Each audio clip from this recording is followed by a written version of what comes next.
తాకట్లో ఉన్న మీ బంగారాన్ని విడిపించి ఆ రోజు ఆన్లైన్ రేటుకి కొంటాం. Sharma gold company. Welcome to Suman TV. నేను మీ సుమన్ టీవీ. నాకు వేదిక ఆస్ట్రాలజీ ప్రకారం కనుక మనం చూసుకుంటే ఏప్రిల్ 30న అక్షయ తృతీయ రాబోతుంది.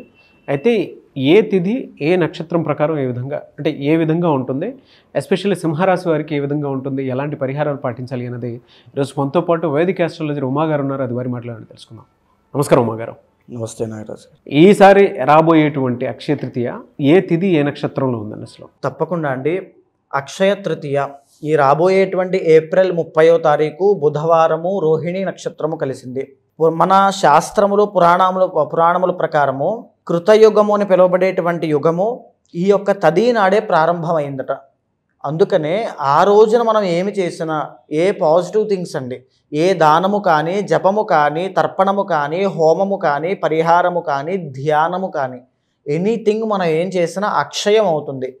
అంటే కోటి రెట్లు ఫలితాలను ప్రసాదిస్తుంది. మనం చూస్తే మన ఆస్ట్రాలజీలో కానీ లేకపోతే మనం ఫాలో అయ్యేటువంటి ధర్మంలో కానీ కొన్ని ప్రత్యేకమైన వారాలకి, తిథులకి, తరువాత గ్రహాల యొక్క స్థితిగతులకి చాలా ప్రాముఖ్యత ఉంది.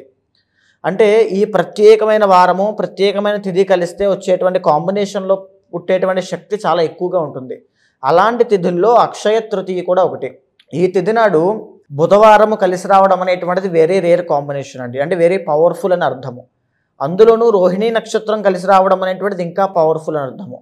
ఇలాంటి అక్షయ తృతీయ సందర్భంలో చాలామంది ఏమిటి అంటే అక్షయ తృతీయ నాడు బంగారము కొంటే అక్షయం అవుతుంది అనే అపోహతో బంగారం కొంటూ ఉంటారు. కానీ అది నిజం కాదండి. బంగారము దానము చేసిన, గోదానము చేసిన, భూదానము చేసిన, అన్నదానము చేసిన, పాదరక్షలు చెప్పులు దానంగా ఇచ్చిన, జలదానము వాటర్ దానంగా ఇచ్చిన, గొడుగు ఎండతో బాగా ఇబ్బంది పడే వాళ్ళకి, షెల్టర్ లేని వాళ్ళకి షెల్టర్ కల్పించిన, అంటే పేదవాళ్ళకి భోజనం రూపంలో, అంటే బ్రహ్మ విష్ణు మహేశ్వర స్వరూపంలో ఏది కావాలంటే అది చేసి పెట్టిన, అంటే చనిపోయిన వాళ్ళకి అంత్యక్రియలకి వాళ్ళకి స్తోమత లేకపోతే వాళ్ళకి సహాయం చేసిన విపరీతమైనటువంటి శక్తి ఉత్పన్నమవుతుంది. ఆ మనిషిని జన్మలో అది కాపాడుతూ ఉంటుంది. అలాంటి పనులు అక్షయ తృతీయ నాడు చేయాలి. పడుకోవడానికి వసతి లేని వాళ్ళకి పడుకోవడానికి ఒక చాప తలగడో కానీ ఇలాంటివన్నీ కూడా. అండ్ మనం ఇంకా స్పిరిచువల్ సైడ్కి వచ్చేసరికి ఆ రోజున ఏమి చేసినా భగవత్ తర్పణములు కానీ, భగవద్ నమస్కారములు కానీ, భగవద్ దర్శనములు కానీ ఏమి చేసినా అక్షయం అవుతాయి. అందుకనే దీనికి అక్షయ తృతీయ అని పేరు వచ్చింది.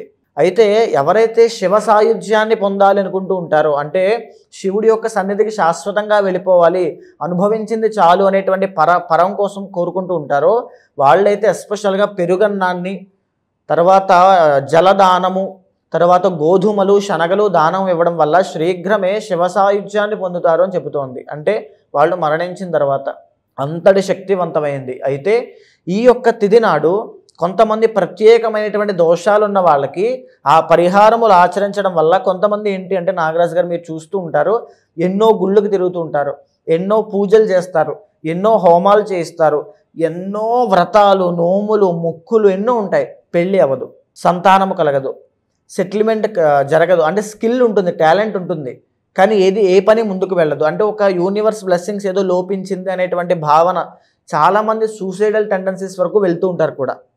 అలాంటి వాళ్ళందరికీ కూడా ఇలాంటి అక్షయ తృతీయ అని పిలువబడేటువంటి తిథులు చాలా బాగా ఉపయోగపడతాయండి. ఇన్ఫ్యాక్ట్ వాళ్ళకి ఇంకో ఆప్షన్ లేదు. ఇలాంటి తిథుల్లో చేసుకోవడం అనేటువంటిది చాలా శ్రేయస్కరము. సో ఈ తిథి నాడు కనుక ఎవరైనా సరే అమ్మవారిని, మహాలక్ష్మి స్వరూపాన్ని ధ్యానము చేసిన విపరీతమైన అంటే ధనలాభం కలుగుతుంది, ఫైనాన్షియల్ స్ట్రగుల్స్ అన్నీ పోతాయి, రుణ బాధలు తగ్గుతాయి. లక్ష్మీ గణపతిని ఆరాధన చేసిన, లక్ష్మీ కుబేర హోమము చేసిన, లేదా అమ్మవారికి మామిడి పళ్ళ రసంతో అభిషేకం చేసిన, తామర పువ్వులు, కలువ పువ్వులతో అమ్మవారి కమలాత్మిక స్వరూపానికి అభిషేకం చేసి తర్వాత హోమము చేసిన, యాగములు చేసిన అద్భుతమైన ఫలితాలు ఉంటాయండి. చాలా ఎక్సలెంట్ రిజల్ట్స్ అనేవి వీళ్ళు చూస్తారు. అయితే చాలామంది మనం చూస్తుంటాం, చిన్న చిరు వ్యాపారస్తుల దగ్గర నుంచి పెద్ద బిజినెస్లు చేసే వాళ్ళక ప్రతి ఒక్కరికి ఫైనాన్షియల్ ఇష్యూస్ ఉంటాయి. మీరు బాగా గమనిస్తే సక్సెస్ఫుల్ బిజినెస్ మ్యాన్స్ తెలిసిన వాళ్ళు ఈ అక్షయ తృతీయను వదులుకోరండి. లక్ష్మీ కుబేర పూజ అనేటువంటిది ఇంట్లో చేయిస్తారు, వ్యాపార స్థలంలో చేయిస్తారు. ఎవరైతే రుణ బాధలు, ఎస్పెషల్లీ అప్పుల్లో కూరుకుపోయి అసలు నాకు వేరే మార్గము కనబడట్లేదు, అన్నీ కూడా నాకు టైట్ అయిపోయాయండి, నాకు ఇంకా దారి లేదు అనేటువంటి పరిస్థితులు ఉన్న వాళ్ళకి కూడా అక్షయ తృతీయ నాడు కనుక లక్ష్మీ కుబేర హోమము కానీ, కమలాత్మిక హోమము కానీ, లేకపోతే లక్ష్మీదేవికి సంబంధించినటువంటి యాగము కానీ, చండీ యాగము కానీ ఏమి చేసినా విశేషమైన ఫలితం లభిస్తుంది. శ్రీరుద్ర యాగము, మహాలింగార్చన అంటే వెంటనే ఇమీడియట్ రిజల్ట్స్ అనేవి వాళ్ళకి కనబడతాయి. తరువాత మనం చూస్తే నాగరాజు గారు బంగారం తాకట్టు పెట్టామండి, ఇల్లు అమ్మేసేటువంటి తనఖా దాంట్లో ఆ పరిస్థితుల్లో ఉంది, వేలం వేసేస్తున్నారు, మా బట్టల వ్యాపారం మా బొటీక్స్ అన్ని క్లోజ్ అయిపోతున్నాయి, మేము డబ్బులు ఎక్కడో ఇన్వెస్ట్ చేసామో అవి రావట్లేదు, అవి ఒక ల్యాండ్ లిటిగేషన్స్లో కానీ సంథింగ్ ఎక్కడో ఇరుక్కుపోయాయి, డబ్బులన్నీ రావట్లా, కోట్ల రూపాయలు, చాలామంది కొన్ని వందల వేల మంది ఉన్నారండి ప్రాబ్లంతో. ఆ ప్రాబ్లంతో ఉన్నవాళ్ళు కూడా అక్షయ తృతీయ నాడు మానకుండా మీ పర్సనల్ చార్ట్ చూసుకున్న తర్వాత ఏవైతే ఉంటాయో ఆ పరిహారములన్నీ అక్షయ తృతీయ నాడు చేయించండి అమ్మా. విశేషమైన సిద్ధి కలుగుతుంది, ఇమీడియట్ రిజల్ట్స్ అనేవి ఖచ్చితంగా చూస్తారు మీరు. సార్, సింహరాశి వారికి కనుక మనం చూసుకుంటే జనరల్గా ఎలాంటి పరిహారాలు పాటించాలి, గోచర రీతి అసలు వారికి ఏ విధంగా ఉంది?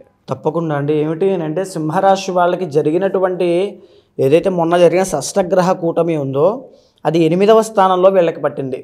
8వ స్థానంలో షష్టగ్రహ కూటమి పట్టడం వల్ల సడన్ చేంజెస్ అనేవి రావడము, హెల్త్ ఇష్యూస్ కానీ, లేకపోతే అప్పుల విషయంలో సైకలాజికల్గా చాలా స్ట్రెస్ కానీ, ఓవర్ థింకింగ్ కానీ, యాంగ్జైటీ ఇష్యూస్ కానీ, మార్చి 30వ తారీఖు నుంచి వీళ్ళకి అష్టమ శని అనేటువంటిది స్టార్ట్ అయింది.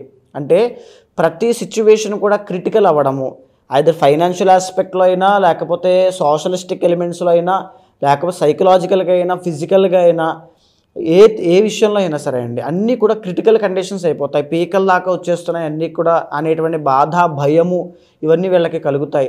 అండ్ వాహన ప్రమాదాలతో సహా అంటే ఆపదలు, ప్రమాదాలు కూడా పొంచి ఉంటాయి. ఇదే కాకుండా వీళ్ళకి 7వ స్థానంలోకి రాహుగ్రహము మే 18వ తారీఖు తర్వాత రాబోతున్నారు. దీని మూలాన వ్యాపారం చేసే వాళ్ళకి చాలా ఇబ్బందులు స్టార్ట్ అవుతాయి అని చెప్పచ్చు. ఓకే, వ్యాపారంలో చాలా నష్టాన్ని చూస్తారు. ఉమ్మడి వ్యాపారం, పార్ట్నర్షిప్లో బిజినెస్ చేసే వాళ్ళకి ఎస్పెషల్లీ చాలా ఎక్కువగా కష్టాలు ఉంటాయి. అండ్ ఇంకా చెప్పాలి అంటే మ్యారీడ్ లైఫ్లో కూడా చాలా ఇబ్బందులు రాబోతున్నాయి. ఆల్రెడీ మ్యారీడ్ లైఫ్లో ఇబ్బందులు ఉన్నాయి అనేటువంటి భావన ఉన్న వాళ్ళు ఇంకా జాగ్రత్తగా ఉండాలి, ఇంకా అప్రమత్తంగా ఉండాలి. ఇద్దరి మధ్యలో మిస్అండర్స్టాండింగ్స్ పెరుగుతాయి, ఇద్దరి మధ్యలో మూడో వ్యక్తి ఇంటర్ఫియర్ అవ్వడము, అది ఇంట్లో ఉండేటువంటి రచ్చ బయట పెట్టుకోవడం లాంటివి ఇవన్నీ కూడా మ్యారీడ్ లైఫ్లో ఎక్కువగా కనబడుతూ ఉంటాయి. అయితే వీళ్ళకి గురుబలం అయితే పెరుగుతోంది ఖచ్చితంగా మే 15వ తారీఖు తర్వాత. దీనివల్ల ఇన్కమ్ జనరేట్ అవుతుంది, మంచి పేరు వస్తుంది, ఇవి బాగుంటాయి ఎలిమెంట్స్ అన్నీ కూడా. కానీ ఇక్కడ ఏదైతే శని రాహు అనేటువంటి 2 గ్రహాలు యోగించడం లేదో వీళ్ళకి పరిపూర్ణమైనటువంటి రాజయోగం కానీ, పరిపూర్ణమైన సుఖశాంతి కానీ అనుభవించేటువంటిది కనబడట్లేదు.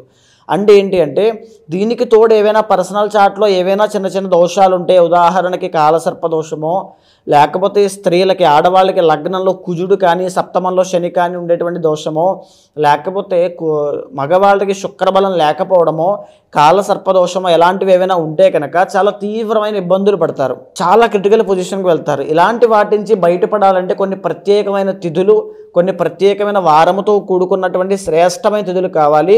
అక్షయ తృతీయ అనేటువంటిది చాలా ఎక్సలెంట్గా పనిచేస్తుందండి. సింహరాశి వాళ్ళు అక్షయ తృతీయ రోజున శివుడికి అభిషేకం చేయించండి పంచామృతాలతో.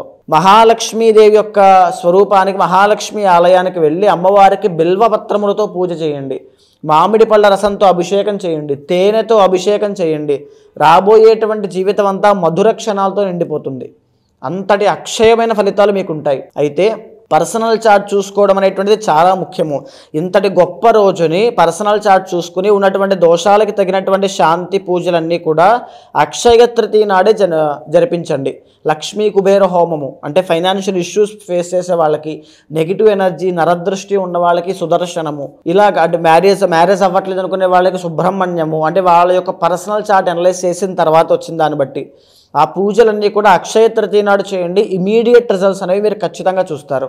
అయితే ఎస్పెషల్లీ సింహరాశి వాళ్ళ చూస్తే 10th లార్డ్ శుక్రుడు అవడం వల్ల కెరీర్ విషయంలో వీళ్ళు ఎప్పుడు ఇండిపెండెంట్గా బ్రతకాలి, లేకపోతే నాకంటూ ఒక పబ్లిక్ అటెన్షన్ కావాలి, పబ్లిసిటీ కావాలి, నేను ఎదగాలి, ఆ పబ్లిక్ డొమైన్లో బాగా రాణించాలి అనేటువంటి కోరిక వీళ్ళకి చాలా ఎక్కువగా ఉంటుంది.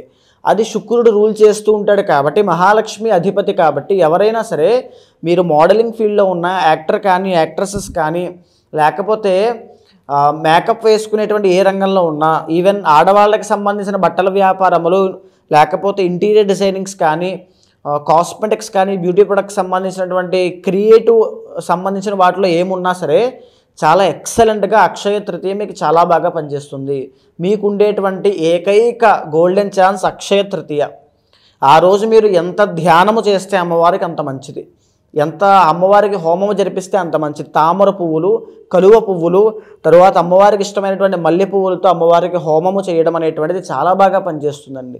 అండ్ వీళ్ళకు ఉండేటువంటి మానసిక ఒత్తిడి ఇప్పుడు ప్రజెంట్ వీళ్ళకు ఉన్నది, మానసికంగా బాగా ఒత్తిడి, శ్రమ, ఇవన్నీ కూడా వాటన్నిటి నుంచి చాలా ఈజీగా బయటకు వచ్చేస్తారు. ఎలా సార్ అంటే మిమ్మల్ని అప్రోచ్ అవ్వాలి అని అంటే ప్రాసెస్ ఏంటి, ఎలా ఉంటుంది? అంటే కొంతమంది అంటే గోచార రీత్యా ఇదంతా ఉంది కాబట్టి డెఫినెట్గా వాళ్ళ పర్సనల్ చాట్ త్రూ తెలుసుకొని ఆ రోజు ఏ రెమెడీ పర్సనల్గా దానికి సంబంధించి చేయొచ్చు అని చెప్పేసి తెలుసుకోవాలి అనుకుంటున్న వాళ్ళు ఉన్నారు. ఎలా మిమ్మల్ని అప్రోచ్ అవ్వాలంటే? తప్పకుండా అండి, అలాంటి వాళ్ళు ఎవరైనా ఉంటే మనం మాట్లాడుకునేటువంటి అంశం అంతా కూడా గోచారం కోసం మాట్లాడుకుంటున్నామండి. కానీ మీ పర్సనల్ చార్ట్ అనేటువంటిది చాలా యూనిక్గా, డిఫరెంట్గా ఉంటుంది. అక్కడ మీరు ఏ సమస్యతో ఇబ్బంది పడుతున్నారో దానికి కారణం ఏమిటి అనేటువంటిది తెలుస్తూ ఉంటుంది. ఆ పర్సనల్ చార్ట్ చూసిన తరువాత మాత్రమే ఆ పరిహారమును, నిర్దిష్టమైన పరిహారములు ఆచరించండి. ఇమీడియట్ రిజల్ట్స్ వస్తాయి. పర్ఫెక్ట్ పరిహారం ఆచరించినప్పుడే మనకి రిజల్ట్స్ అనేవి కనబడుతూ ఉంటాయి. సో అలాంటి వాళ్ళు ఎవరైనా ఉంటే తప్పకుండా మీకు కింద కనిపించే నెంబర్కి కాల్ చేస్తే మా వాళ్ళు మీకు పూర్తి వివరాలు అందిస్తారు. తప్పకుండా అపాయింట్మెంట్ తీసుకున్న వాళ్ళకి గోచారము, పర్సనల్ చార్ట్ చూసిన తర్వాత పరిహారములు చేయించి ఒక మంత్రోపాసన ఇచ్చి వాళ్ళకి మంచి రిజల్ట్స్ వచ్చేలా చేస్తానమ్మా. డెఫినెట్గా అండి. ఎనీవే సార్, థ్యాంక్ యూ అండి, థ్యాంక్ యూ సో మచ్ అమ్మ గారు. చూసారు కదండి వీడియో. ఈ వీడియోపై మీ అభిప్రాయాన్ని కమెంట్ బాక్స్లో పోస్ట్ చేయండి. ముఖ్యంగా మీరు కనుక అకార్డింగ్ టు వేదిక్ ఆస్ట్రాలజీ మీ పర్సనల్ చార్ట్ ఏ విధంగా ఉందో తెలుసుకోవాలి అనుకుంటే, ఎస్పెషల్లీ అక్షయ తృతీయ నుంచి ఏ విధంగా ఉండబోతుంది అనేటువంటి విషయం తెలుసుకోవాలనుకున్నా కూడా స్క్రీన్ మీద మీకు కాంటాక్ట్ నెంబర్ కనిపిస్తుంది, దాన్ని మీరు కాల్ ఆర్ మెసేజ్ వాట్సాప్ చేసి అపాయింట్మెంట్ బుక్ చేసుకోండి. అండ్ ఈ వీడియో లైక్ చేయండి, షేర్ మాత్రం తప్పకుండా చేయండి. ఇలాంటి మరిన్ని వీడియోస్ కోసం మా ఛానల్ ఫాలో అవ్వండి. Thank you.